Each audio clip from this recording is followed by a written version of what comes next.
Mahabagin naming Diyos, salamat po sa ibinigay niyo sa aming taon ng 2023. Kung paano iningatan niyo po kami at sinamahan sa loob ng taon ng 2023, pinagtagumpay niyo po kami, tinulungan niyo po kami, Panginoon, sa lahat ng kahirapan, pagdurusa, pagsubok, at anumang sakit o karamdaman na naranasan namin ay tinulungan niyo po kami. Kaya sa pagpasok ng 2024, kami po ay lumalapit sa inyo muli na sa buong taong ito, pakisamahan niyo po muli kami, lalo na po dito sa Iglesia ng Kailawin Church. Hinihingi po namin ang inyong patnubay sa taong ito, ang pagsama ng Banal na Espiritu sa amin, ang paggabay. Tulungan niyo po kami na magawa namin ang inyong kalooban, hindi po ang aming kalooban, Panginoon. Sumunod po kami sa inyong salita. At nawa, lumago kami sa pananampalataya sa paglilingkod sa iglesia.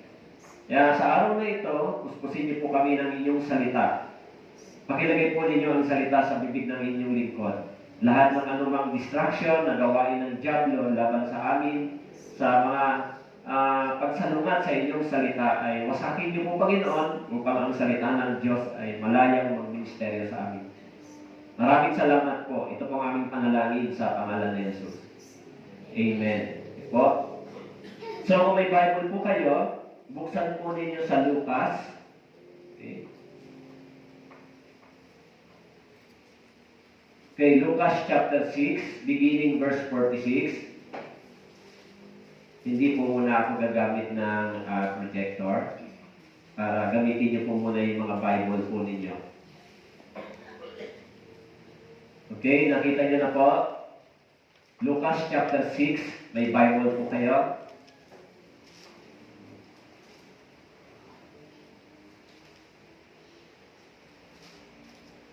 Okay, sige, kagamit na lang po.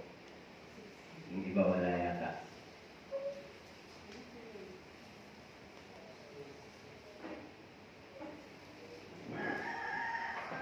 Nakita niyo na po? Okay, babasahin po natin sa Lucas chapter 6 verse 46 hanggang 49. Okay. Basahin po natin sabay-sabay ng dahan-dahan. 3, 2, 1. Lucas chapter 6 verse 46 hanggang 49. Bakit tinatawag ninyo akong Panginoon, Panginoon? Ngunit hindi ninyo ginagawa ang sinasabi ko. Ipapakita ko sa inyo kung ano ang katulad ng bawat lumalapit sa akin at nakikinig sa aking mga salita at ginagawa ang mga ito. Siya'y tulad sa isang taong nagtatayo ng bahay na humukay ng malalim at inilagay ang pundasyon sa ibabaw ng bato. Nang dumating ang isang baha, humampas ang tubig sa bahay na iyon, ngunit hindi ito natinan. Sapagkat mahusay ang pagkakatayo nito, subalit ang nakikinig at hindi ginagawa ang mga ito ay tulad ng isang taong nagtayo ng bahay sa lupa na walang pundasyon. Nang ito'y hampasin ng ilog ay kaagad nagiba at malaki ang pagkasira ng bahay na iyon.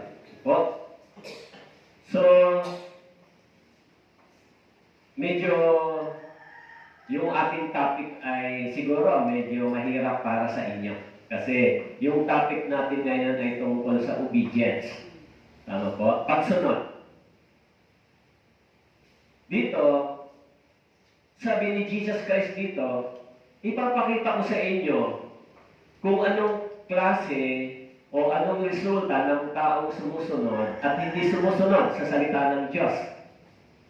Kasi doon sa verse 46, okay, o beginning sa verse 45, mababasa natin muna. Sabi niya, sa verse 45, binanggit ni Jesus, verse 46, sabi niya, bakit tinatawag ninyo akong Panginoon, Panginoon, ngunit hindi ninyo ginagawa ang sinasabi ko? Yung verse 47, sabi ni Jesus, ipapakita ko sa inyo kung ano ang katulad ng bawat lumalapit sa akin at nakikinig sa aking mga salita at ginagawa ang mga ito. Sabi ni Jesus, ipapakita sa atin ano ba ang resulta ng taong sumusunod at hindi sumusunod. Di ba? Yan ang sabi ni Jesus, ipapakita sa atin sa pamamagitan ng isang paghahalimbawa. So, sabi niya, dito sa verse 48 and 49, ibinigay niya yung kahulugan ng dalawang klase ng tao na sumusunod.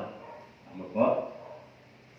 Sabi sa verse 48, sa taong sumusunod, siya tulad sa isang taong nagtatayo ng bahay na humukay ng malalim, inilagay ang pundasyon sa ibabaw ng bato.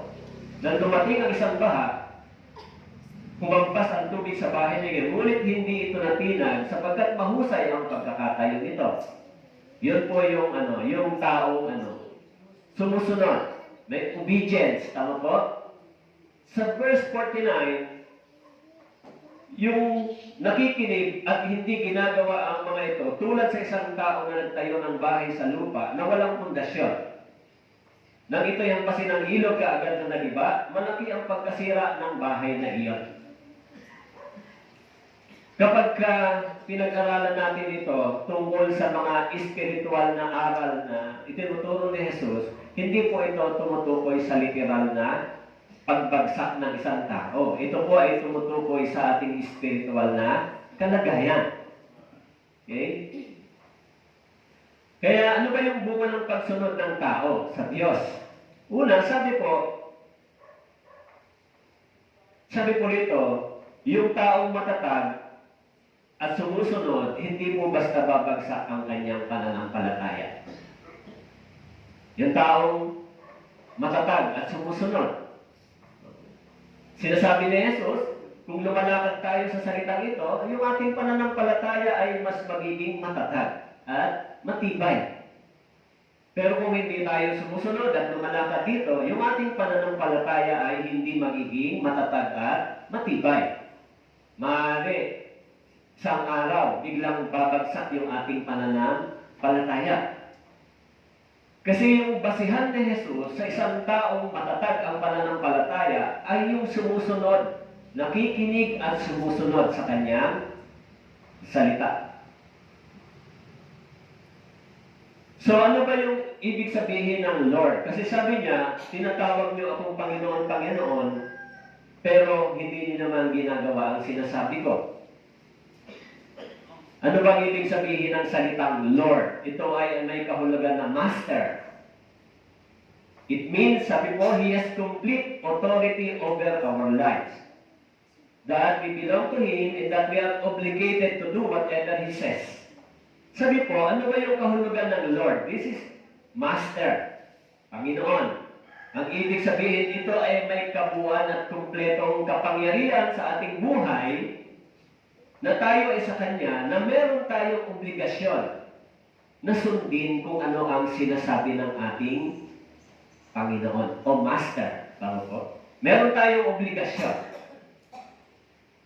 Ang ibig sabihin, yung obedience ay hindi ho pwedeng conditional. Hello, naintindihan niyo po? Hindi pwedeng reasonable yung obedience. Obedience is obedience, sabi dito. Because, sabi diyan, si Jesus ay ano siya sa atin? Ano po sa atin si Jesus? Master, Panginoon. Tama po? Kaya, yung kahulugan ng salitang Lord o Panginoon ay may kahulugan na siya ang dapat na nasusunod sa atin. Hello, naintindihan niyo po ba yung lesson na yan? Kasi marami, may mga Kristiyano na nakikinig lang, pero hindi sila sumusunod. Sabi po, to call Him Lord and then to fail to obey, sabi po, it is parang contradictory sa ating pananampalataya. Di ba? Kung tinatawag natin siyang Panginoon, pero hindi tayo lumalakad sa Kanyang salita at sumusunod, contradict po iyon sa ating pananampalataya. Okay? Kaya sinasabi doon, kung tinatawag natin He is the way, sabi diyan, pero kung hindi naman tayo lumalakad sa Kanyang daan, iyan ay contradict sa ating paniniwala. Ako? Kung tinatawag natin siya ang buhay, pero hindi naman tayo namubuhay sa Kanya at para sa Kanya, So, contradict din niya sa ating pananampalataya. Tinatawag natin siyang Master o Lord, pero kung hindi tayo sumusunod. O tinatawag natin siyang He is the bread of life, hindi naman tayo kumakain ng salita ng Diyos. So, hindi tayo nagbabasa, hindi tayo aktibo. At kung tinatawag din natin siyang truth, pero hindi naman tayo naniniwala, may problema yung pananampalataya. Di ba?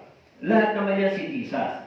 Kung tinatawag natin siyang Lord, pero hindi naman tayo naglilingkod, so, may problema tayo sa ating spiritual na kalalagayan. Ako? So, naniniwala tayo na siya ang may-ari ng lahat ng bagay na meron tayo, pero hindi tayo nagtitiwala at nagbibigay sa Kanya. So, contradictory o may pagkasalungat ito sa ating paniniwala. Kaya mahalaga po na sabi ni Jesus, bakit tinatawag niyo akong Panginoon, Panginoon, ngunit hindi ninyo ginagawa ang sinasabi ko? Actually, kausap ni Jesus yung mga disciples, mga believer. Kasi, bakit po believer? Kasi ang sabi niya, tumatawag ka sa akin ng ano? Panginoon. Tama po? Kung tinatawag mo si Jesus na Panginoon, sabi po ng Bible, sabi po rito, Master. Tama po? Sabi doon, it means siya yung dapat na ano, nagbibigay sa iyo ng direction. Tama po? Siya dapat yung nilalakaran mo at sinusunod. Kaya sabi niya, pero kung hindi ginagawa yung sinasabi, may problema, hindi ba? Kaya pag pinag-aralan po natin yung obedience, minsan medyo yan ay, kung hindi po kayo masunurin sa Panginoon, medyo minsan yan ay meron tayong konting lesson na matututunan dyan, di ba? Binanggit naman ni Jesus kung ano ang kaibahan ng taong nakikinig at sumusunod, nakikinig pero hindi sumusunod. Sinabi ni Jesus, ipapakita sa atin, ano ba yung resulta ng tao na sumusunod? Nakikinig at sumusunod, at nakikinig at hindi sumusunod. Kasi baka maisip natin na yung obedience ay paano ba natin ito isasalin sa tamang perspektibo ng isang Kristiyano. Sabi niya, ipapakita ko sa inyo kung ano ang katulad ng bawat lumalapit sa akin at nakikinig sa aking mga salita at ginagawa ang mga ito. Ito po yung importante, di ba? Tama po? Ginagawa ang mga ito.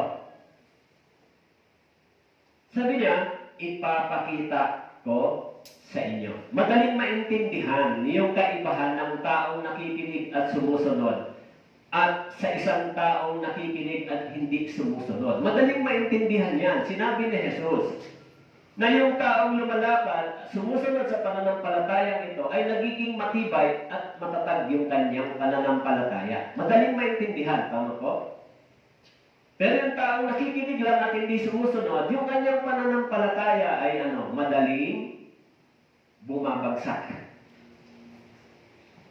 So, sa tingin ko, hindi yan mahirap maintindihan po ninyo. Tama po?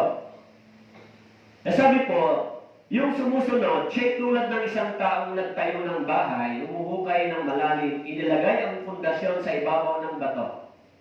Nang dumating ang isang baa, umampas ang tubig sa bahay na yon.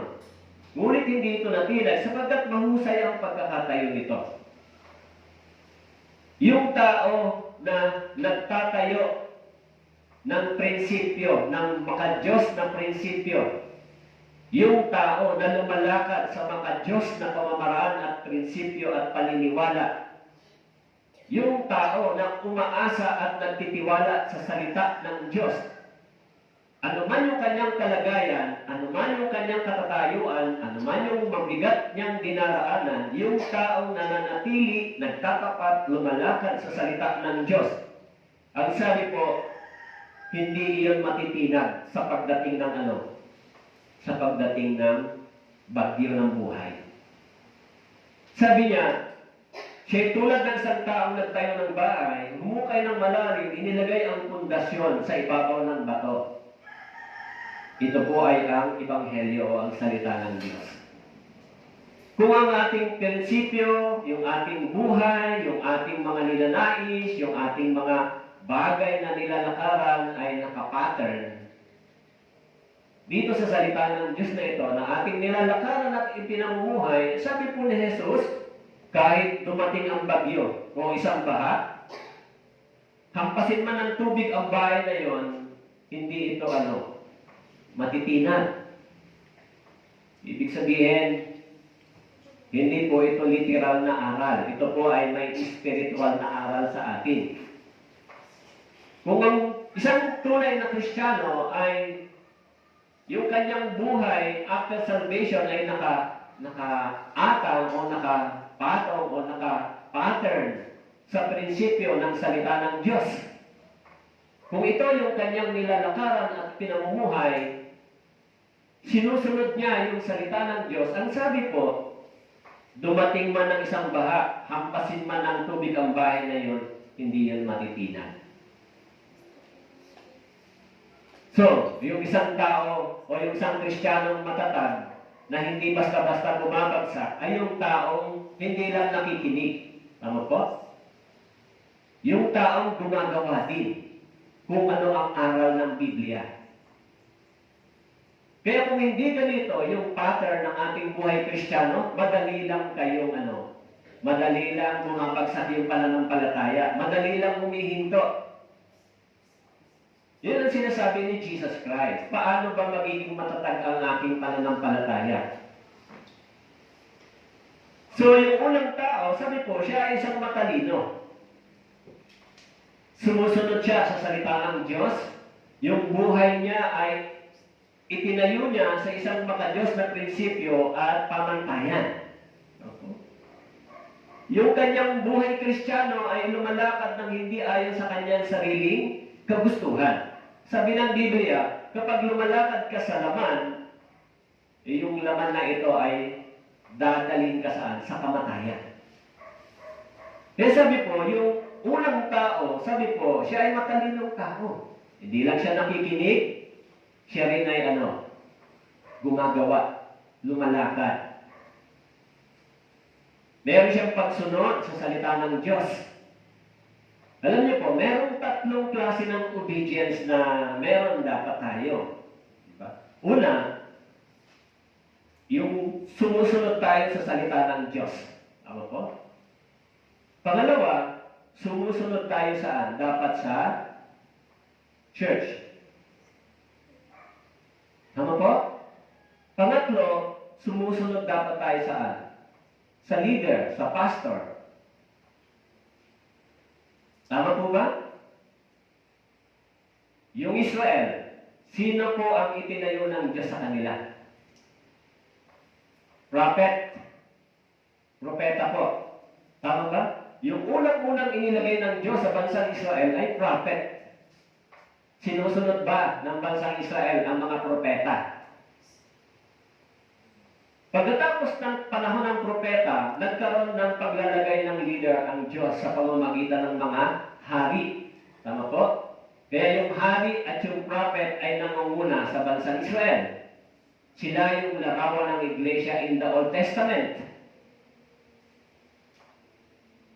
Kaya, nung dumating yung panahon, ang Israel ay pinili ng Diyos, inilagay yung mga propeta, hari upang manguna. Subalit dumating ang panahon, ang bansang Israel ay naging bihag, ikinalat sa iba't ibang panig ng mundo, nawala sa kanila yung ganong konsepto ng structure. Kaya sinabi ni Jesus, nang dumating si Jesus, sino po yung pinili ng Diyos para manguna at ipangaral ng Ebanghelyo? Church. Tama po? Church ba? Sinabi sa John chapter 15 verse 16, pinili tayo. Tayo ay pinili, hindi tayo ang pumili. Pinili tayo upang mamunga, humayo. So, yung church ay pinili ng Diyos para ipahayag ang Ebanghelyo. At doon sa church, naglagay ang Diyos ng ano? Apostles, pastors, tama po? Sumusunod ba yung mga brothers and sisters sa mga pastors at apostle? Doon sa panahon ng New Testament Church, sumusunod ba sila sa mga apostles? Hello, nandyan po kayo? Sumusunod sila? Sumusunod ba sila sa mga pastor? Kaya, sabi po dito, yung taong matalino ay sumusunod sa salita ng Diyos, sumusunod sa church, sumusunod sa pastor, sa leaders of the church. Eh sabi po, yung buhay niya ay itinayo sa prinsipyo ng Biblia. At sabi po dito, yung kanyang Christian life ay nurtured and fully fed of the words of God. Yan po yung taong sinasabi dito na matalino. Magiging matatag yung kanyang pananampalataya. Itibay, tatatag. Kaya merong mahalagang tungkulin ng isang Kristiyano, lalo na sa salitang obedience. Sabi dito ni Jesus, pero paano naman yung tao hindi nakikinig? Sabi niya, subalit, nakikinig ito, hindi sumusunod, pero hindi ginagawa ang mga ito. Ay tulad ng isang tao na nagtayo ng bahay sa lupa, walang pundasyon. Nang ito'y hampasin ng ilog, kaagad na nagiba, malaki ang pagkasira ng bahay na iyon. Sino naman yung taong ito? Ito nakikinig, pero hindi niya ginagawa yung kanyang naririnig. Meron siyang pakikinig, pero wala siyang obedience. Katulad ng mga taong nasa Luke chapter 13, tinatawag nilang Panginoon si Jesus, pero hindi sila nakapasok sa kaharian ng langit. Maging sa Matthew chapter 7, sabi nila, Lord, Lord, hindi ba nangaral kami sa pangalan mo? Nagpagaling kami sa pangalan mo? Pero at the end, nung marap sila sa Panginoon, sabi ni Jesus, hindi ko kayo kilala, sino kayo? Maaari, nakikinig sila, pero hindi nila ginagawa kung ano ang kalooban ng Diyos. Ang tanong dito, alam niyo ba kung ano ang kalooban ng Diyos pagkatapos niyo maligtas? Pag binasa niyo yung Matthew chapter 7 verse 21, sinabi roon, hindi lahat papasok sa kaharian ng langit, yun lang gumagawa ng kalooban ng Diyos. Ang tanong, ano ang kalooban ng Diyos? Paano ko magagawa yung kalooban ng Diyos? Kung wala tayong obedience, wala tayong active na pagsunod sa salita ng Diyos, hindi natin magagawa yung kalooban ng Diyos. Katulad ng tao ito, nakikinig siya, pero hindi niya ginagawa, hindi niya alam yung kalooban ng Diyos. Alam niyo po, sa buong taon ng 2023 ay nag-evaluate ako sa loob ng church. Tinitingnan ko ano ba yung kulang. Kaya yung topic natin ngayon ay obedience dahil ito yung kulang. Pagsunod. Importante po yung obedience, di ba? Kaya sabi po dito ni Jesus, may mga taong nakikinig pero hindi ginagawa yung kanilang naririnig. Ngayon, ano ang resulta sa kanila? Kapag dumating yung, sabi rito, ito'y hampasin ng ilog, kaagad na nagiba. Malaki ang pagkasira ng bahay na iyon. Kaya kung ang taong ito, nakikinig lang siya, pero wala siyang application, sabi po, sa pagdating ng bagyo ng buhay, bumabagsak siya at yung kanyang pananampalataya ay bumabagsak din. Yung ikalawang tao, sabi po, nakikinig, pero nag-fail siya, sumunod at i-apply yung salita ng Diyos. Tinatawag din siyang hangal na tao. Okay? Iniisip niya, itinatayo niya yung buhay niya yung kanyang sarili, yung kanyang kagustuhan, ginagawa niya na tingin niya ito yung best. At sabi diyan, sumusunod siya sa mga makasanlibutang pamantayan o yung carnal principles. Diba? Kaya yung taong ikalawa na sinasabi ni Jesus, yung pattern at kanyang desire ay napupulfill, nasasatisfy dito sa mga bagay sa sanlibutan nito, hindi sa words of God. Hindi sa pag-obey sa words of God. Alam niyo, yung mga totoong ligtas, nagkakaroon sila ng satisfaction sa obedience nila sa words of God, sa pagsasagawa nila sa salita ng Diyos.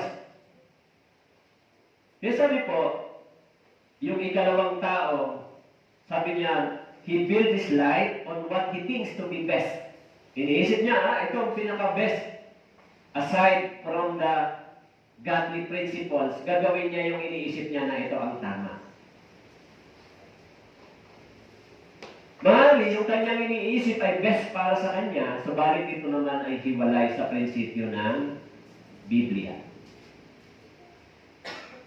Kaya sabi ni Jesus, yung dalawang taong ito, mapagpapantay natin. Diba? Nasaan po tayo dito? Nasaan po kayo sa dalawang klaseng ito? Sabi ni Jesus sa John chapter 14 verse 15, kung ako'y inyong minamahal, tutuparin ninyo ang aking mga utos. Kung ako'y inyong minamahal,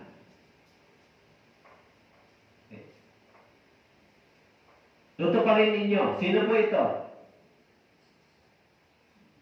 Iyan ay marami. Tama po? Tutuparin ninyo yung aking mga utos. Sino po yan? This is the church. Yan ay ligtas na tao. Mga ligtas na kaluluwa. Sabi ni Jesus, kung ako'y inyong minamahal, ay tutuparin ninyo ang aking mga utos. Kaya yung awit natin kanina, di ba? Tungkol sa iglesia. So, importante po maintindihan natin na tayo ay dapat, pagkatapos ng kaligtasan, yung buhay natin ay hindi na natin pag-aalin. Yung buhay natin, hindi tayo ang dapat na nasusunod. Dapat ang nasusunod sa atin ngayon ay kung ano ang sinasabi ng salita ng Diyos. Sa church, dapat yung church, ito ang naggagabay sa atin. Ano ang direksyon ng ating spiritual life? Paano tayo magbuhay ng maayos sa harapan ng Diyos, yung church? Kaya kapag hindi po kayo ganun ang pattern ninyo, pag ang mind ninyo ay nakafocus pa sa mga bagay sa sanlibutan ito, sa bahay, sa kailangan, mas marami po kayong masasalubong na sakit ng ulo at problema. Kasi yung pinaka-head ng church ay si Jesus. So doon dapat tayo nakafocus. Doon dapat tayo sumusunod. E sabi, kung ako'y inyong minamahal, tutuparin niyo ang aking mga utos. Kaya meron tatlong klase ng obedience sa loob ng church. Una, dapat sumusunod tayo sa words of God. Ano po? Sabi po, sa Israel, diniman ng Diyos yung Israel, sundin yung kanyang salita. Sabi po, tuparin ninyo at inyong gawin. Sapagkat ito ang inyong magiging karunungan, kaalaman, sa paningin ng mga tao na makakarinig ng mga tuntuning ito. At magsasabi, tunay ng dakilang bansang ito ay matalino at may pagkaunawa. Magiging bansang Israel, sinabihan ng Panginoon, nung tinanggap nila yung law, tutuparin ninyo yan at inyong gawin. Yan po yung utos ng Diyos. Tayo po ba? Tinanggap ba namin yung salita? Ha? Tinanggap niyo ba yung salita? Kaya minsan mayroong confusion sa salvation. Diba? Unang-una yung tanggapin mo si Jesus. Tinanggap mo si Jesus sa puso mo. Isa yan sa mga confusion sa salvation. Tinanggap mo si Jesus, so kung gano'n, nung tinanggap mo siya, iniisip mo, ligtas ka na. Kaya iniisip ng marami, kung tinanggap ko na si Jesus, ligtas na ako. Pero, pagkatapos noon, Inoobliga ba ako ng Diyos na sumunod? Of course, dapat kang sumunod. Ngayon, may mga tao na nagsasabing naligtas, pero kapag hindi ka sumusunod, may turo o may doktrina na ang kaligtasan mo ay base lang sa iyong pagsunod. Nakarinig ba kayo ng turong ganon? Ang tawag doon ay nawawalang kaligtasan. Kapag hindi ka sumusunod, hindi ka naligtas. Pero pag sumusunod ka, ay ligtas ka. Kaya sabi ni Jesus, dapat kung ano ang ating naririnig, ito ay dapat nating sinusunod. Paano naman kung hindi ka sumusunod? Kaya yung teaching ng eternal redemption, dito ay over-abuse. Over-abuse. Iniisip nila, total, ligtas na naman ako. Kahit wala akong pagsunod, okay lang, kasi saved na ako. Yun yung na-abuse yung assurance of salvation, hindi ba? Pero sabi diyan ng iba, ibang doktrina na pagtuturo sa Ebanghelyo, may mga teaching na yung taong naligtas, pag hindi sumusunod, mawawala yung kanyang salvation. Pag hindi siya sumusunod. So, paano kung sa mga nagsasabing totoong ligtas ako, pero wala akong pagsunod? Mas malaking confusion yan, hindi ba? Kasi may teaching, may mga doktrina, mga denomination, na kapag ikaw ay hindi ka sumusunod, mawawala yung iyong kaligtasan. Nakadepende yung kaligtasan mo sa iyong pagsunod. Gusto niyo malaman? Mag-research po kayo. Halimbawa po yung dating daan. Pag wala kang mabuting gawa, hindi ka maliligtas. Yung ibang denomination na hindi Baptist, merong losing salvation. Pag hindi ka sumusunod, hindi ka maliligtas. Yan po yung teaching ng doctrine. Paano naman dito sa atin? Ligtas ka na. Pero pwedeng hindi ka sumunod dahil ligtas ka na. Ganun ba yun? Kung hindi po ninyo naintindihan yung salvation, pagkatapos obedience, maaaring gano'n. No? Ligtas na ako, pero wala akong obligasyon sumunod, wala akong commitment sa church. Kung gusto ko, pupunta ako. Kung ayaw ko, hindi. Ang aking commitment, ang aking master ay hindi si Jesus, ang aking pa rin sarili kung gano'n. Tama po? Dahil after salvation, sinabi ng Biblia, inilagay ka doon sa loob ng iglesia in Acts chapter 2. Idinagdag ka doon sa loob ng mga naligtas. Tama po? Verse 47, pagkatapos nating maligtas, inilagay tayo sa loob ng iglesia para tayo alagaan. Pero nung inilagay tayo doon, dapat meron tayong obedience. Tama po? Kaya sabi po, iniutos mo ang iyong mga tuntunin upang masikap na masikap namin sundin. Kaya yung obedience ay napakahalaga sa church. So, sinabi ko po sa inyo, yung unang obedience sa words of God. Tama po? Kung sumusunod tayo sa salita, dapat din tayong sumusunod sa church at dapat din tayong sumusunod sa pastor, sa leaders of the church. Yun po ay mandato ng Diyos. Dahil sinabi po, upang masikap namin sundin. So, obedience to the church. Sabi po, sa church, kayo'y manatili sa akin, ako'y sa inyo gaya ng sanga na hindi magbubunga, buhat sa kanyang sarili. Malibang nakakabit sa puno, gayon din naman kayo, malibang kayo'y mananatili sa akin. Ang manatili kay Jesus ay pananatili sa church. Ang manatili kay Jesus ay sumusunod sa church at sumusunod sa salita ni Jesus. Parehas lang po yan. Yung aral na ito ay galing sa bibig ni Jesus. Yung aral na galing sa bibig ni Jesus ay galing sa bibig ng Diyos. Hello, naintindihan niyo po? Kung ganon, sabi po, manatili gaya ng sanga Sabi diyan, kung kayo manatili sa akin, ako'y sa inyo, gaya ng sanga na hindi mangbubunga, buhat sa kanyang sarili. Buhat sa kanyang sarili. Kung wala tayong obedience sa church, wala tayong obedience sa words of God, hindi tayo magkakaroon ng bunga. Ano po? Kasi sabi ni Jesus, kung ikaw ay hindi mananatili sa church, kung wala kang obedience, wala kang magagawa. Wala kang magagawa kung hindi ka sumusunod sa salita. Kaya, wala kang magiging bunga. Ano ba yung bunga? E sabi ni Jesus, dapat tayong manatili at sumusunod sa aral na ito. Sumusunod. Okay? Kung kayo manatili sa akin, ang mga salita ko ay manatili sa inyo. Hingin ninyo ang anumang inyong nais, ito'y gagawin para sa inyo. Paano tayo makakapanatili kay Jesus? Kayo manatili sa akin. Paano tayo makakapanatili? Sabi ko rito, yung ibig sabihin ng manatili sa akin, manatiling sumusunod sa salita at manatiling sumusunod sa loob ng church, sa iglesia.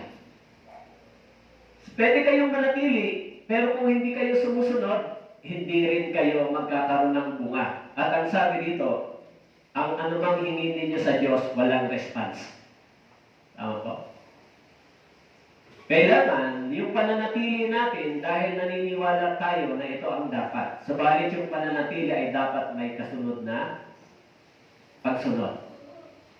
Halimbawa, sa loob ng tahanan.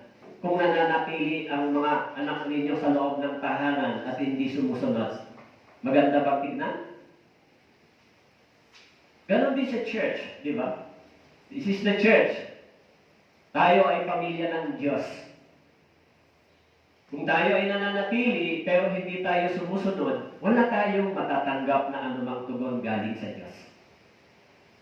Kasi sabi ng Biblia, yung mga taong nagiging matatag at matibay, nakikinig at sumusunod. Dalawa po yan. Nakikinig, pagkatapos sumusunod. So, pagkatapos ng obedience, ano po ang kasunod? Fruits. Ano po? E sabi po dito, obedience to the pastor, church leaders. Kailangan ba to? Susunod ako sa Diyos, susunod ako sa church, pero sa pastor hindi. Pwede mo ba yung ganon? Pwede? Sabi po, una, bakit ba may pastor sa church? Sabi dun sa Jeremiah, at bibigyan ko kayo ng mga pastor. Ayon sa aking napupusuan, na magpapakain sa inyo ng kaalaman at unawa. Take note, sabi po, bibigyan. Ito po yung Diyos. Kung ganon, sino ang naglagay ng mga prophets sa lumang tipan sa Israel? Ang Diyos. Tama po? Sino ang naglagay ng hari sa lumang tipan sa Israel? Ang Diyos. Dumating si Jesus, nung itinayo yung iglesia, yung church, sino ang inilagay ng Panginoon? Apostol, apostles. May apostles pa ba ngayon? Ang qualification ng apostles, dapat witness sila. Literally, witness nilang nakita si Jesus. Kaya kung may mga apostles pa ngayon, fake na yun. Hindi po sila yung totoong apostles. So pagkatapos ng apostles, sino po ang inilagay? Mga bishop. Ngayon, pastors, evangelists. Tama po? So ano ang gawain ng mga pastors at evangelists sa loob ng church? Magturo lang, pero hindi na sila dapat sundin? Sabi ng Biblia, yung ibinigay ng Diyos ng mga tagapagturo ay dapat dapat silang sundin. Tama po? Dahil meron silang trabaho. Ngayon, kung tayo ay nakikinig lang at hindi natin sinusunod at ginagawa yung mga aral na ito, so, magkakaproblema po kayo spiritual life. Kaya sabi, ako'y maglalagay ng mga pastol na mag-aalaga sa kanila. Hindi na sila matatakot o manlulupaypay o mawawalan man ng sino man sa kanila, sabi ng Panginoon. Kaya yung gawain ng mga pastol, magpakain ng kaalaman at pag-unawa sa galing sa salita ng Diyos, mag-alaga sa kanila. Mag-alaga. Kaya yung mahalagang gawain nila ay alagaan ang mga mananampalataya, turuan. Turuan sila, alagaan sila, para lumago sila sa kanilang buhay spiritual. Sabi ng Biblia sa Mateo chapter 28, turuan silang sumunod. Turuan silang sumunod sa mga aral na ito. Turuan. Kaya, sabi po, turuan sila. Sino yan? Kayo yan. Kung ligtas kayo. Tama po? Kung ligtas, dapat turuan sila. Sumunod. Kaya dapat natututunan natin yung obedience sa church, sa words of God at sa pastor. Kasi kung hindi natin yan matutunan, mag-decide tayo para sa ating sarili. Di ba? Honestly, mahirap magpastor. Di ba? Pag sinabi mo, meron tayong ganito. So, dapat, yun yung gagawin, susundan natin yung programa ng church. Tutulong po kayo, susuporta kayo. Bilang pagsunod po ninyo. Hello, naintindihan niyo po? I'm sorry to say, pero gusto kong sabihin sa inyo. Bakit po? Kasi, pare-parehas tayong dapat sumusunod. Bilang kayo. Yung sabi ng Biblia, dapat yung obedience natin ay tama. Tama po? Yung sabi, ingatan ninyo ang inyong sarili, ang buong kawan. Sa kanila, inilagay kayo ng Espiritu Santo na mga tagapangasiwa upang pangalagaan ninyo ang iglesia ng Diyos na binili niya ng kanyang sariling dugo. Sabi diyan, ingatan ninyo ang inyong sarili. Sino po yan? Yan po ay mga tagapangalaga na inilagay ng Diyos sa loob ng iglesia. Ang unang sinabi, ikaw na tagapangalaga, ingatan mo ang iyong sarili sa loob ng iglesia at ang buong kawan. Sabi diyan, hindi lang ang iyong sarili, maging ang buong kawan. Sino po yan? Ngayon, yan po ay tinatawag na pastors. Tama po? Ingatan ninyo, this is the worker of God. Ang inyong sarili at ang buong kawan. Sino po yung kawan? It is the church. Tama po? Kaya sabi diyan, sa kanila, inilagay kayo. Sino po ang naglagay? Ang Espiritu Santo. Tama po? Inilagay kayo ng Espiritu Santo bilang tagapangasiwa ng iglesia, ng church. So, hindi ko inilagay ang sarili ko rito para sundin ninyo. Tama po? Ang sabi diyan, inilagay kayo ng Espiritu Santo bilang tagapangasiwa. Bilang tagapangasiwa. Kaya yung mga workers, yung mga pastors, kapag hindi nila ginawa yung kanilang tungkulin, may malaki silang pananagutan sa Diyos. Tama po ba? Kaya minsan, yung mga pastors na nag-fail, nauhulog sa mga kasalanan, bumabagsak sa kanilang sa sanlibutan ito, may mas malaki silang pananagutan sa Diyos. Actually, sabi ng Biblia, iniligay ng Espiritu Santo ang mga tagapangasiwa sa loob ng iglesia. Kung ganon, kapag ang Espiritu Santo ang naglagay, hindi pwedeng magkamali. Tama po? Pwede ba magkamali ang Espiritu Santo? Kaya sabi dito, inilagay kayo ng Espiritu Santo na tagapangasiwa upang pangalagaan niyo yung iglesia ng Diyos na binili niya ng kanyang sariling dugo. Kaya sabi diyan, pangalagaan ninyo yung iglesia. Sino yan? Mga brothers and sisters. This is the church. Yung iglesia, it is the church. Ang ibig sabihin ng iglesia sa English church, sa Tagalog church, iglesia. Ang ibig sabihin ng iglesia, tinawag mula doon sa kadiliman tungo sa liwanag. Tayo yun, kayo po yun. So, sabi diyan, yung mga tagapangasiwa, tagapangalaga ng kawan ay inilagay sila ng Espiritu Santo. Ang kahulugan nun, inilagay sila ng Diyos. Kaya sabi po ng Biblia, ingatan ninyo ang inyong sarili. Okay? Kaya sabi po, ingatan mo ang iyong sarili at ang iyong pagtuturo. Manatili ka sa mga bagay nito. Sapagkat sa paggawa nito, maniligtas mo ang iyong sarili at ang mga nakikinig sa iyo. Ingatan mo ang iyong sarili at ang iyong pagtuturo. Minsan, yung pagtuturo ay mahirap gawin. Bakit po? Kasi minsan, nang lumalabas sa bibig ng tagapagturo ay sumusugat sa puso ng mga nakikinig. Hello, tama po ba?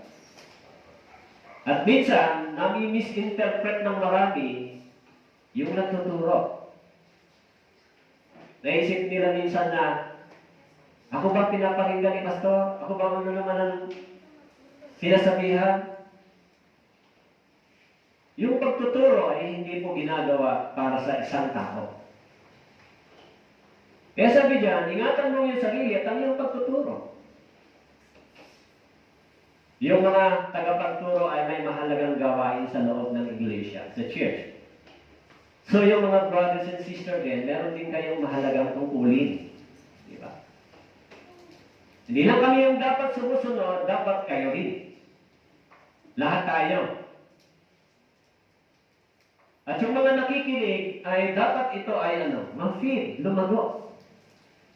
Pero, huwag kayong umasa na magmamature kayo spiritually nang hindi kayo nasusugatan ng salita ng Diyos. Hello, nandiyan po kayo? Huwag kayong mag-isip sa sarili nyo na magmamature kayo spiritually, tatatag yung pananampalataya ninyo nang hindi kayo sinusugatan ng Biblia. It is impossible. Kasi yung Biblia ay nagagamit sa pagtutuwid, diba? Pagkukorek, pagsasanay. Kung hindi nyo nararanasan yung pagtutuwid, kung hindi nyo nararanasan na susugatan ng salita ng Diyos, wala kayong Espiritu ng Diyos sa inyong puso. Bakit po? Kasi binabantayan tayo nito at ikinokorek tayo kung mali yung ating ginagawa. Yan ang katibayan na meron tayong kaligtasan. Tinuturuan tayo, minsan sinusugatan tayo, at minsan nakukuha natin yung correction sa pakikinig ng mga aral, preaching, and teaching. Diyan natin nakukuha lahat. Hindi lang sa pagbabasa. Kaya sabi po rito na pangalagaan ninyo ang kawan ng Diyos na nasa inyong pangangasiwa. Na maglingkod bilang tagapangasiwa, hindi sa pilitan, kundi bukal sa loob, ayon sa kalooban ng Diyos. Hindi dahil sa mahalay na pakinabang, kundi may sigasig. Kaya minsan, yung mga tao, namamali yung kaisipan sa church. Ay, ayoko dyan sa church na yan. Walang gift giving. Wala man lang natatanggap na kahit ano. Dapat meron man lang. May mali silang pagkaunawa sa church. Ay, dapat yung church na yan, nagbibigay ng ganito, nagbibigay ng ganon. Iyan ba talaga yung purpose kung bakit ikinayo ni Jesus yung church? Pag titignan mo doon sa New Testament church, yung church ay hindi nagbibigay, yung church ang binibigyan para maisagawa yung tungkulin sa pangangaral ng Ebanghelyo. Of course, yung church gumagawa ng mga tinatawag na humanitarian or pagtulong sometimes sa may sakit, kung minsan sa mga brothers and sisters na nahihirapan, ginagawa minsan ng church. Pero this is not hindi ito yung reason kung bakit itinayo yung church. Kaya, sabi po dito, yung mga tagapangaral, pangalagaan ninyo ang kawan ng Diyos na nasa inyong pangasiwa, maglingkod bilang tagapangasiwa, hindi sa kagitan, ayon sa kalooban ng Diyos, hindi dahil sa mahalay na pakinabang. Tama po? Kaya ka nagpilingkod sa church dahil sa pakinabang? Kaya ba nagpapastor dahil may pakinabang? Kaya ka nagpapastor dahil, maganda, dahil meron kang authority, meron kang position, tatayo ka sa tao. Ito bang dahilan? Bakit ka magpapastor? Sabi ng Biblia, inilagay sila ng Espiritu Santo upang mangasiwa sa iglesia, sa church.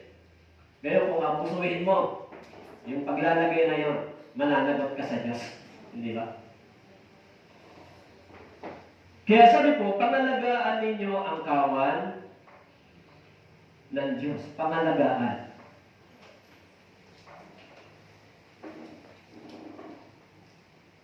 Pagkatapos nilang makapag-alusal, sinabi ni Jesus kay Simon, Pedro, Simon anak ni Juan, minamahal mo ba ko ng higit sa mga ito? Sinabi niya Opo Panginoon, nalalaman mo na minamahal kita.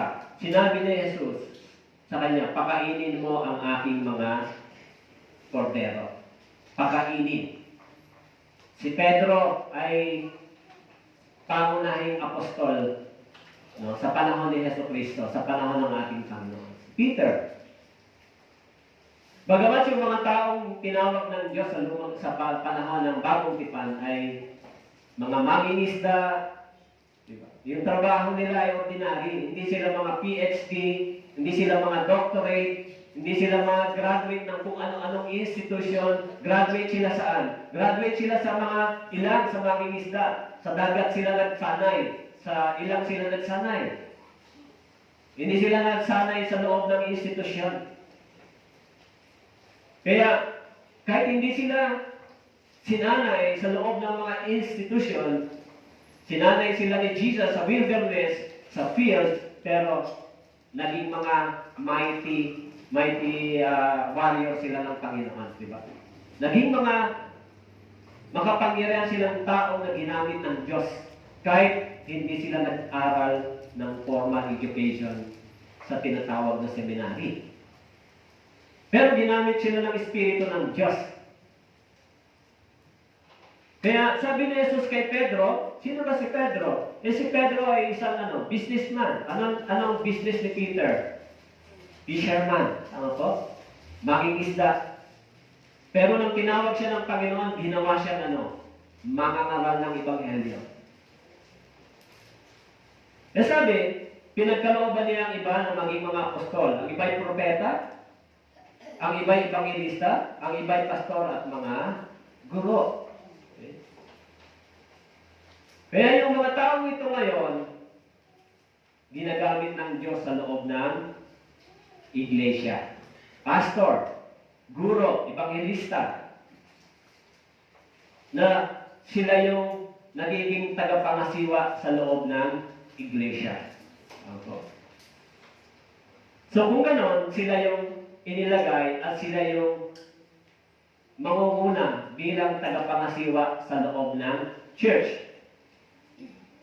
Kaya yung church ay hindi po itinayo ng tao, itinayo ng Diyos. So nag-provide ang Diyos ng manggagawa sa loob ng church. Nagbigay ng pangangailangan ng Diyos sa loob ng church. At tayo naman bilang mga naligtas, tungkulin nating tumulong at gumawa sa loob ng church. Kaya sana, yung 2023 ay magkaroon kayo ng evaluation. Alam nyo, mahalaga po yung pag-track sa ating spiritual journey. Ano ba ang ginawa ko last year?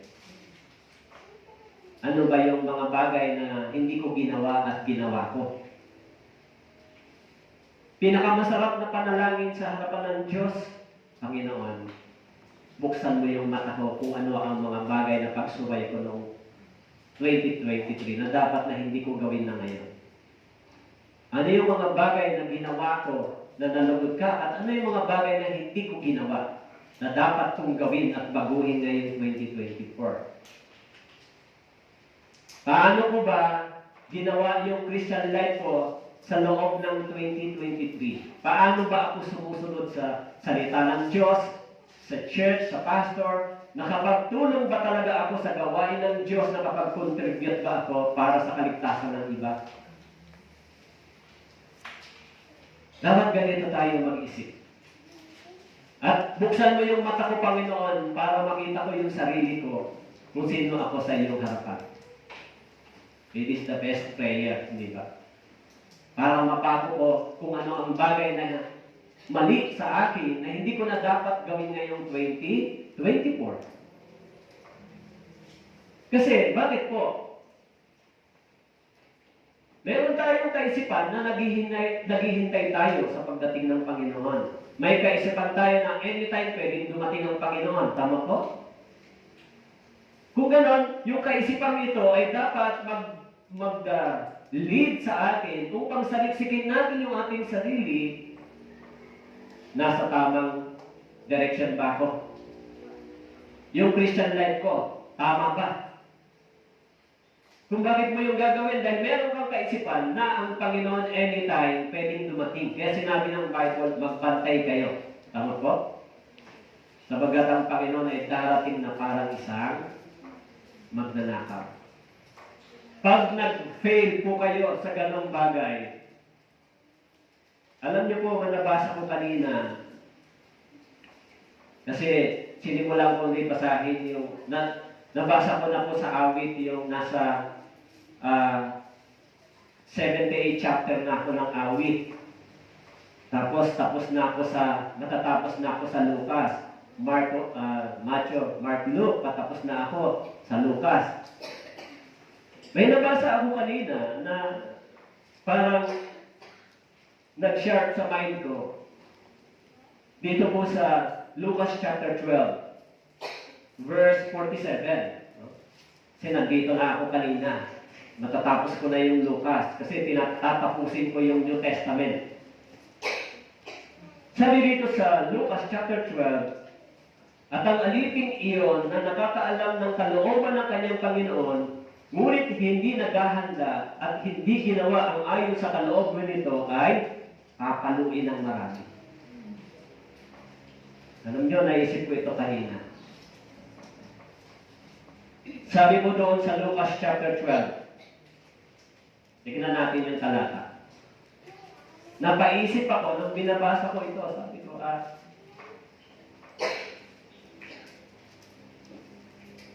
so tignan natin yung talata. Sabi po doon sa Lucas chapter 12, verse 47.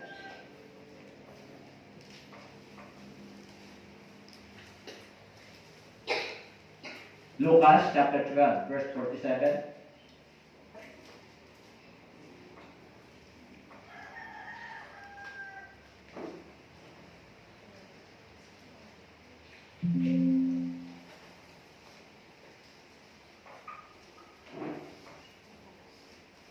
Sabi po nito, verse 47,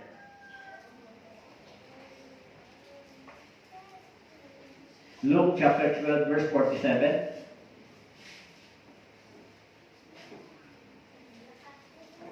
Okay. At ang aliping iyon na nakakaalam ng kalooban ng kanyang Panginoon, ngunit hindi naghanda at hindi ginawa ang ayon sa kalooban nito, ay papaluin ng marami. Alam niyo, sabi po dito, ang aliping iyon na nakakaalam ng kalooban ng kanyang Panginoon. Alam mo yung tama, alam mo yung dapat mong ginagawa, pero kung alam mo yung dapat mong gagawin, pero kung hindi mo ito ginagawa, sabi po, ngunit hindi naganda, hindi ginawa ang ayon sa kalooban nito ay, ano po, papaluin ng marami. So, hindi assurance ng okay lang ako kahit hindi ako gumagawa sa church, hindi ako sumusunod. Alam ko yung tama pero hindi ko ginagawa, okay lang ako, papasok pa rin ako sa langit. Pero ang sabi dito, yung aliping hindi naghanda at hindi ginawa ang ayon sa kalooban nito ay papaluin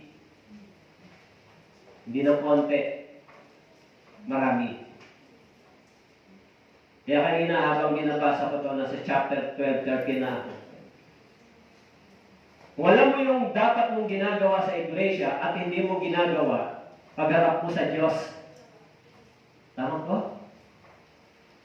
Kung minsan, yung mga Kristiyano na matigas ang ulo at sumusuway, pinapalo na dito sa lupa. Pero, pagharap mo sa Diyos, meron ka pa rin pananagutan. Sinabi doon na ang bawat tao ay mananagot sa bawat kanyang gawa. Dapat naiisip natin yung mga bagay na yan. Paano ba? Sabi diyan, kung hindi tayo naghahanda, hindi natin ginagawa, ibig sabihin, hindi tayo sumusunod. Hindi tayo lumalakad dito.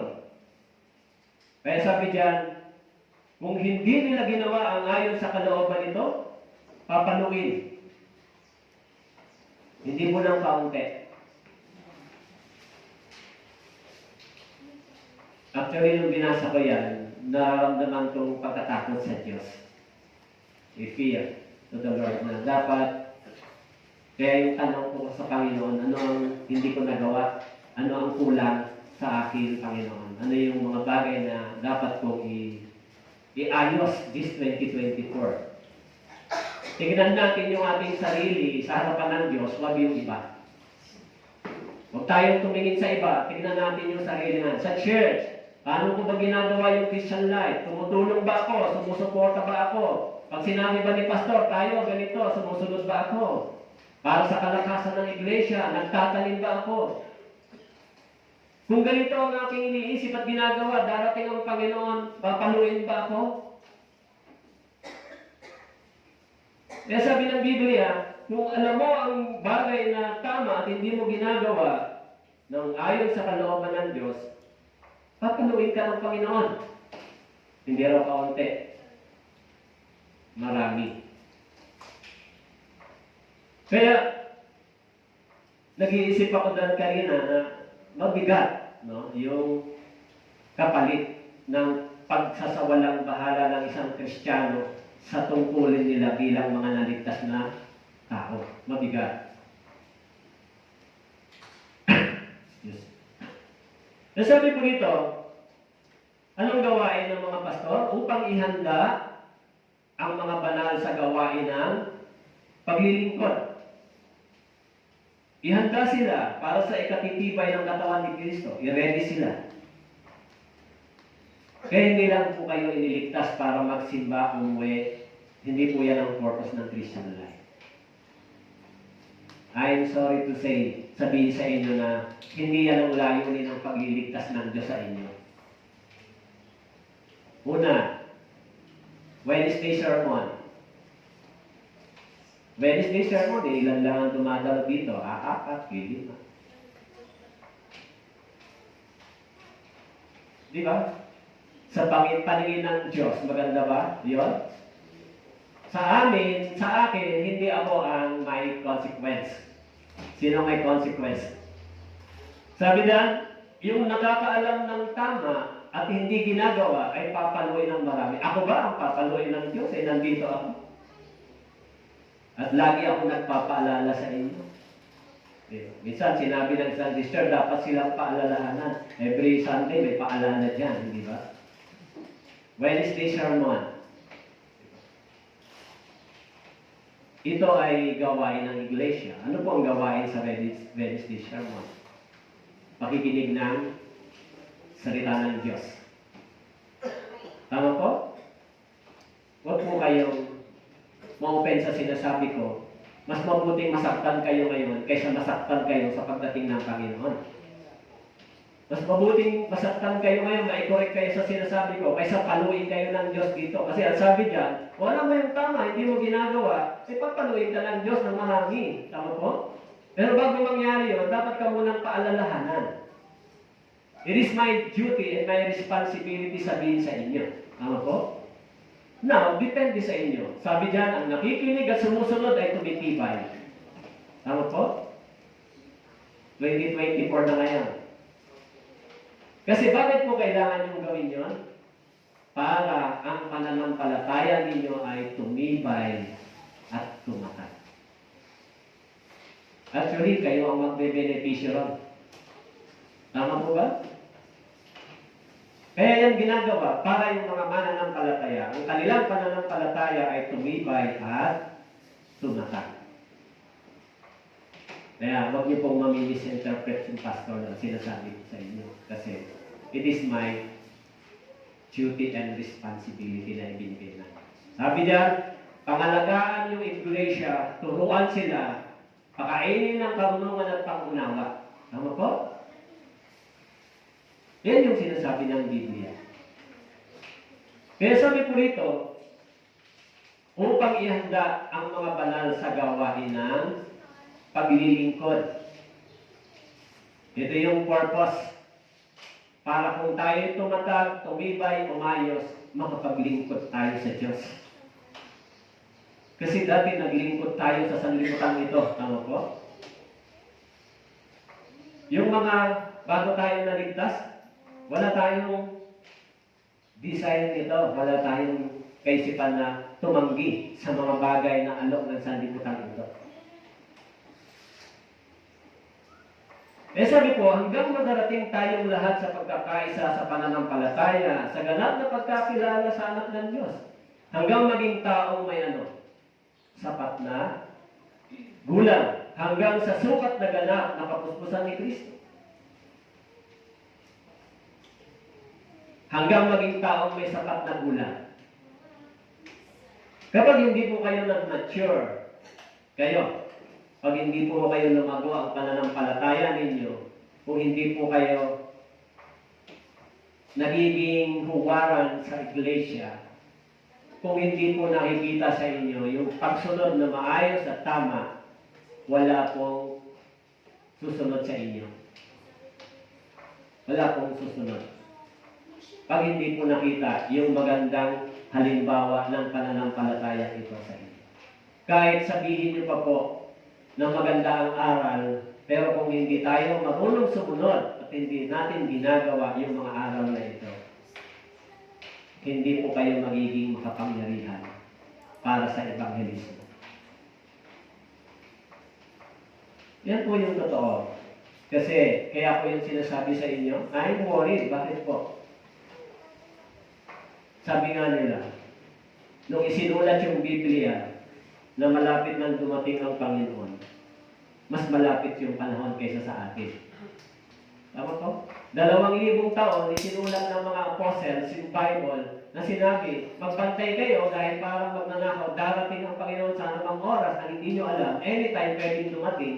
Nung isinulat nila yon, yung sulat na iyon, na talatang ito na nakasulat ngayon, mas malapit yung salitang iyon na mangyayari sa ating panahon. Alam nyo, noong January 1, nabalitaan nyo ba yung malakas na lindol sa Japan? Minsan iniisip ko, napakalalakas ng lindol sa Japan kasi ang Japan ay Buddhism yata or mas maraming idolatry sa kanila. Sa Pilipino, wala pang ganun katindi. Yung sinasabi yung big one. Tama po? Pero, yung pananampalatayang meron tayo ngayon, mas tama. Kaya, kung mas tama ito, mas malaki ang inyong pananampalataya. Bakit po?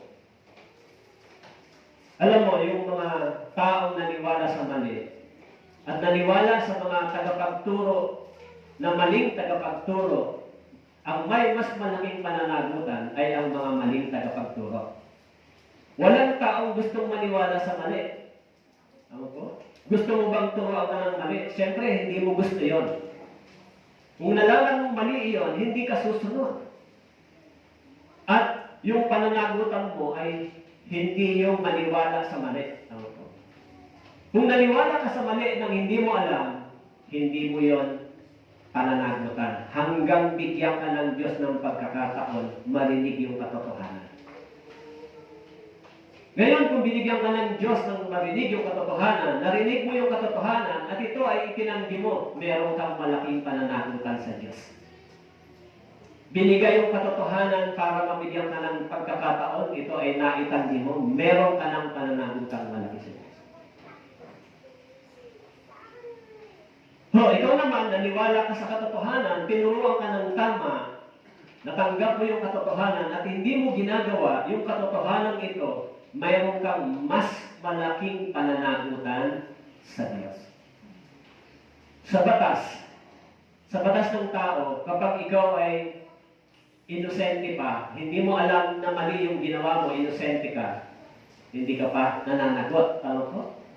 Pero kung alam mo na ito ay tama at hindi mo ginagawa, mayroon kang malaking pananagutan sa Diyos. Bakit po? Dahil yung katotohanan, alam mo, pero hindi mo ito ginagawa.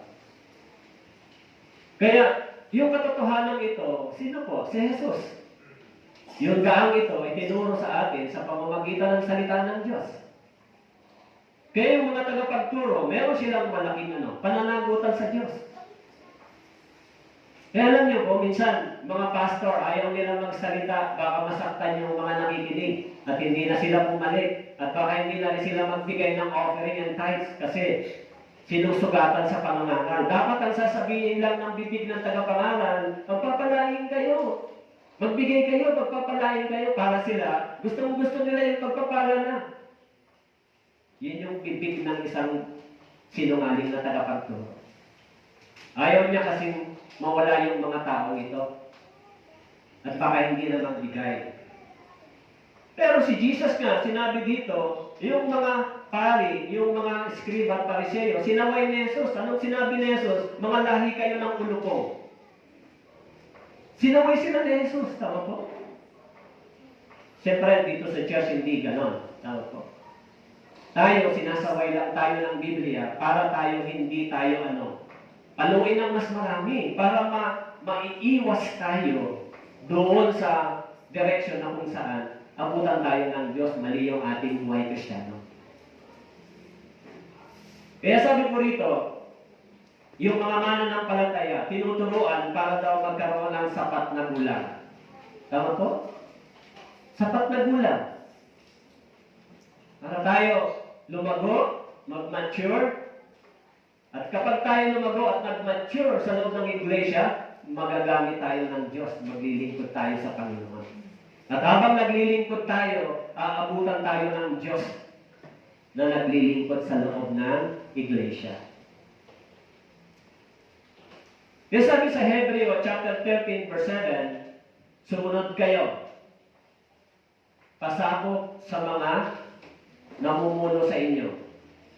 Anong gawain nila? Sila'y nagbabantay, alang-alang sa inyong mga kaluluwa, bilang mga mananagot. Hayaan gampanan nila ito na may kagalakan at hindi ng happy, sapagkat kung ganito, hindi ito magiging kapaki-pakinabang sa inyo, hindi sa amin. Tama po? Ngayon, kung ginagampanan nila yung tungkulin at hindi kayo sumusunod, hindi magiging kapaki-pakinabang sa inyo. Hello, naintindihan po? Kung nagtuturo dito sa pulpitong ito, hindi ito para sa pakinabang ng nagtuturo. Pakinabang ito para sa mga nakikinig. Hello, naintindihan niyo po? Pero kung hindi kayo sumusunod, hindi nyo ginagawa, hindi ito magiging kapaki-pakinabang sa inyo. Ayan ang resulta. Kaya sabi ni Jesus, kung tayo nakikinig at sumusunod, magiging pakinabang ito para sa inyo. Tama po? Pero kung hindi ito magiging pakinabang sa inyo. Hindi po magiging pakinabang sa akin o sa nagtuturo, kundi hindi magiging kapaki-pakinabang sa inyong mga nakikinig. Sa pag-aaral na ito, sa pagtuturong ito, Wednesday sermon, pakikinig, fellowship, pakikinig, sino po ang nagbe-benefits at makikinabang sa pakikinig? Yung nagtuturo o yung nakikinig? Ibig sabihin kayo yun. Kung gano'n, yung mga pagpapalang spiritual na ito, na hindi ninyo nakukuha, nawawalan ito ng pakinabang para sa inyo. At kung hindi nyo ito nakukuha yung nutrients, yung spiritual life ninyo magkakaroon ng immaturity. Yan po yung dapat makita ninyo. Tama po? Kasi, siyempre, dalawang klase ng nagtuturo. Yung nagtuturo na fake na tagapagturo, nagtuturo siya dahil binabayaran siya, may pakinabang siya sa mga tinuturuan. Tama po? Kaya siya nagtuturo dahil meron siyang pakinabang sa kanyang mga tinuturuan. Tumatanggap siya. Yan yung benepisyo niya. Kaya, kinipil niya ng knowledge yung mga nakikinig. Okay. Yung isa naman na nagtuturo, hindi po para sa kanyang pakinabang, para sa pakinabang ng mga nakikinig. Yan po yung kaibahan. Ngayon, kung hindi ka masipag makinig, hindi ka masipag dumalo, hindi ka masipag magbasa, sabi ng Biblia in Proverbs, huwag pakainin ng tamad. Tamad makinig, tamad magbasa, tamad manalangin, tamad mag-discuss. Paano ka kakain spiritually? Tama po? Hindi ka talaga makakakain spiritually kung ganun ang iyong sistema. Sorry ho sa sinasabi ko, pero yan ang totoo. Kasi bakit po? Ayoko po pagdating ng Panginoon ay doon kayo masaktan. Dahil sabi ng Biblia, ang isang alipin na nakakaalam ng kalooban ng Diyos at hindi niya ito ginagawa, ay papaluin ng marami. Hindi po nagsisinungaling yung talatang yan. Dahil bakit po? Dahil din sa talata ng Biblia tayo naligtas. Nagkatotoo sa atin yung pinaniwalaan natin na pinatawad tayo, tinubos tayo. Tama po? Saan galing yun? Sa talatang ito. At ngayon yung talatang ito sinasabi din sa atin na kung hindi natin ginagawa, papaluin din tayo. Parehas lang yung nagsabi. Walang pagkakaiba. Kasi, kung meron tayong maling pagkaunawa sa obedience, magkakaproblema po kayo. Alam niyo, sa totoo lang, last 2023, hindi po masyado nagbibigay ng pansin sa obedience. Pero based on my evaluation, parang may mali kung hindi kayo turuan ng pagsunod. Sana, itong 2024, kung sinabi ng church sa iglesia, may programang ganito, susunod kayo, nandyan kayo. Kaya, advance natin ipinapaalam yung ating gawain para hindi kayo magkaroon ng komplikado sa inyong mga schedule. Bakit po? Yan ay dapat mangyari para para lumako kayo. At dapat tumutulong, sumusuporta kayo, sumasama kayo. Nandyan kayo dapat. Pero kung nandyan kayo, pakinabang ba yun ng tagapagturo? Para sa inyo yan, hindi ba? Kaya, sana itong 2024, magbago yung inyong direction. Pagdating nyo ng para sa church, it is your priority. Church is your priority. Pangunahin, schedule. Tama po? Bakit po? Kasi, kung sinasabi natin pangunahin, schedule yung church sa gawain, ibig sabihin, nauuna sa iyo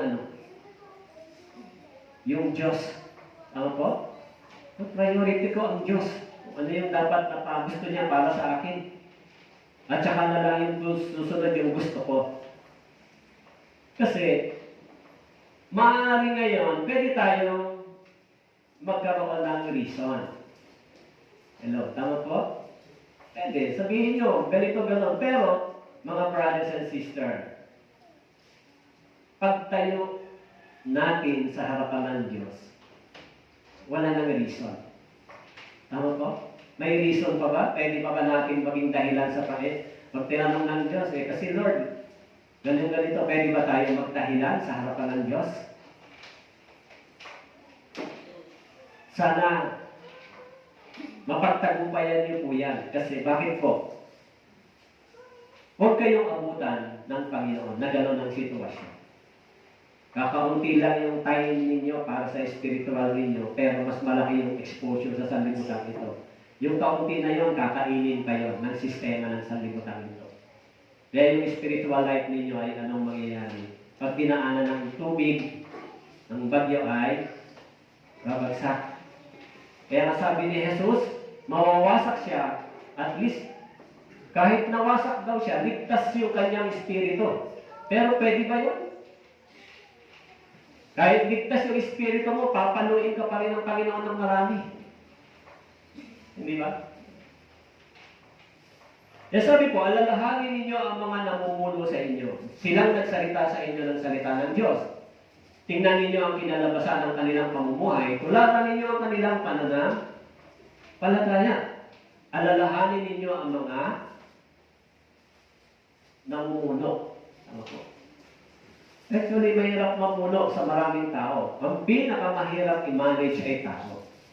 Dahil sa tinatawag na free will.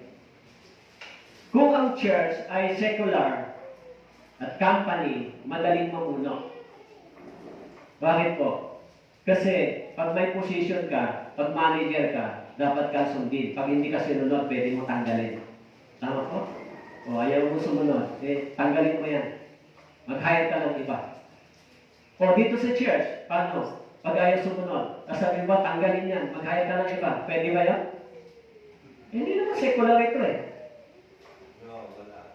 Anytime pwede kang bumalik. Unang-una, hindi ko ito pag-aari. Ito ay pag-aari ng Diyos.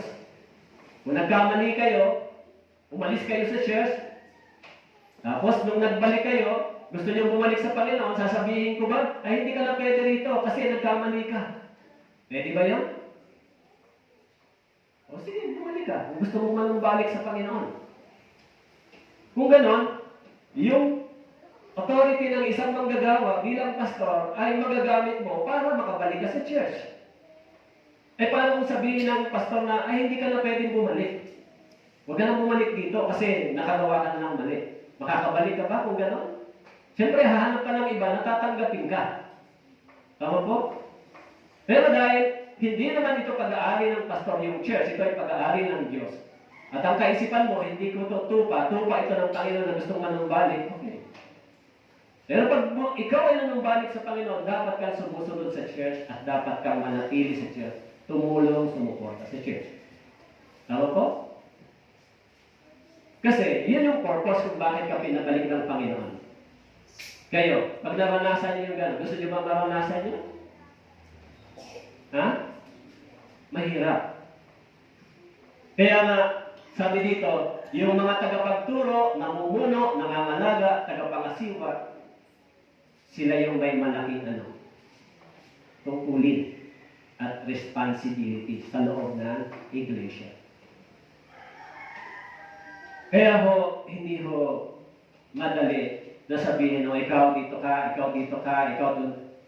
Katulad po yung 1 year activity ng church. Mamaya po ay i-discuss ko po sa inyo. 1 year activity ng church. Dapat meron tayong vision, may direction, may goal. Tama po, may mission. Titignan lang ba natin yung isa't isa? Kung ano na lang maisip natin, yun lang ang gagawin? Hindi po. Kailangan may programa ang church para sa pagpapalago ng inyong pananampalataya spiritual. Kailangan may programa din ang church para sa evangelismo dito sa lugar na ito, beyond this barangay. Tama po? Kailangan. Kasi yun yung mandato ng Diyos sa church. At kailangan din yung mga mananampalataya ay tumutulong dito. Now, kung ako ay sumusunod, nakikinig, ano ang sabi ng Biblia? Magiging matatag ang aking pananampalataya. Tatanggap ako ng kahilingan at panalangin ko galing sa Diyos. Yan po yung sinasabi ng Biblia. Kaya sabi rito, at iyong sabihin, tunay na ang pangaral ay aking kinamuhian, hinamak ng aking puso ang pagsaway. Hindi ko sinunod ang kinig ng aking mga tagapagturo o ikininig ko man ang aking pandinig sa aking mga guro. Ako'y nasa bingit ng lubos na kapahamakan, sa gitna ng kapisanan at ng kapulungan. Alam niyo, marami na pong mga tao na na-encounter ko na nagtatanong sila minsan, pag bibigat ang problema nila, Pastor, parang ba yung ganito? Pero dahil ang Diyos ay nagbibigay ng karunungan para hindi ka maging matalino. Binibigyan ka ng Diyos ng karunungan para sa sagot at pangangailangan ng mga nakikinig sa iyo. Hello, naiintindihan niyo po? Ibinibigay ng Diyos yung kaalaman at karunungan hindi para maging marunong ka, kundi para sa mga taong naghahanap ng kasagutan sa kanilang kalalagayang espiritual. Yan po yung purpose. Kaya, minsan may mga tao nagtatanong sa iyo, yung karunungan ibinibigay ng Diyos, hindi para sa iyo, kundi para sa taong nagtatanong sa iyo. Yun po yung dahilan kung bakit yung mga pastor tumatanggap ng ganong gift galing sa Diyos. Hindi para sila maging matalino at maging sikat, maging famous, kundi para sa mga taong nakikinig sa kanila. Dahil minsan, ganyan ang kalagayan ng mga tao na nakikinig. Kaya sabi po, yung mga tagapagturo at yung mga guro, importante po yung kanilang tungkulin. Ano po? Pero kung hindi po ninyo yan pakikinggan, sabi po ng Biblia, hindi po yan magiging pakinabang para sa inyo. Subalit hinihiling namin sa inyo mga kapatid na inyong igalang ang mga nagpapagal sa inyo, namumuno sa inyo sa Panginoon at nagtuturo sa inyo. Lubos ninyo silang igalang na may pag-ibig dahil sa kanilang gawain, magkaroon kayo ng kapayapaan sa isa't isa. Hinihiling namin mga kapatid, igalang ang mga nagpapagal sa inyo. Alam niyo ba, yung trabaho niya, yung pagpapagal ng isang manggagawa ay saliksikin ang Ebanghelyo at ipaliwanag sa mga nakikinig. Yun yung labor nila. Aralin, saliksikin yung kahulugan ng talata na sitas ng Biblia at ipahayag sa mga nakikinig. Yun yung labor. Tama po? Dahil hindi naman ito nauunawaan minsan ng mga nagbabasa. Kaya, sabi po, nagpapagal sila, hindi para sila dumunong, tumalino, nagpapagal sila para ano?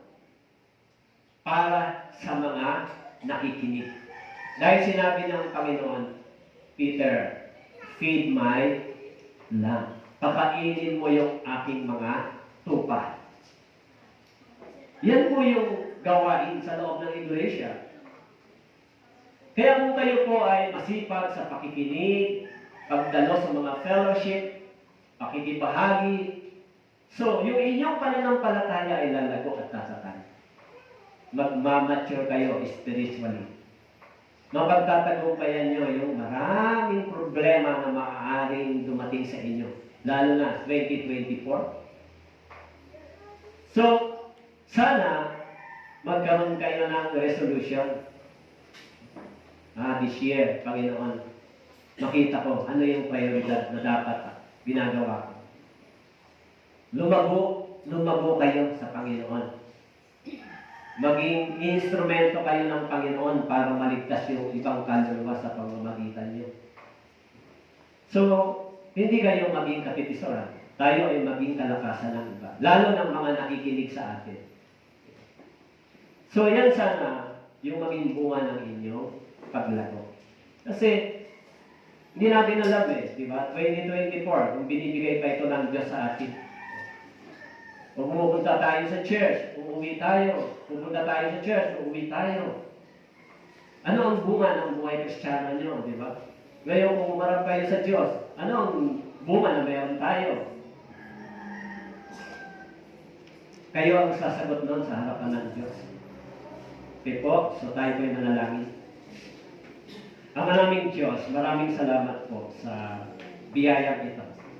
Pakipatubayan niyo po yung mga bawat nakikinig sa Ebanghelyo ito na maisagawa po yung lahat ng layunin ng pagtuturo ito. Sa iyo po papuri, ito pang aming dalangin sa pangalan ni Jesus.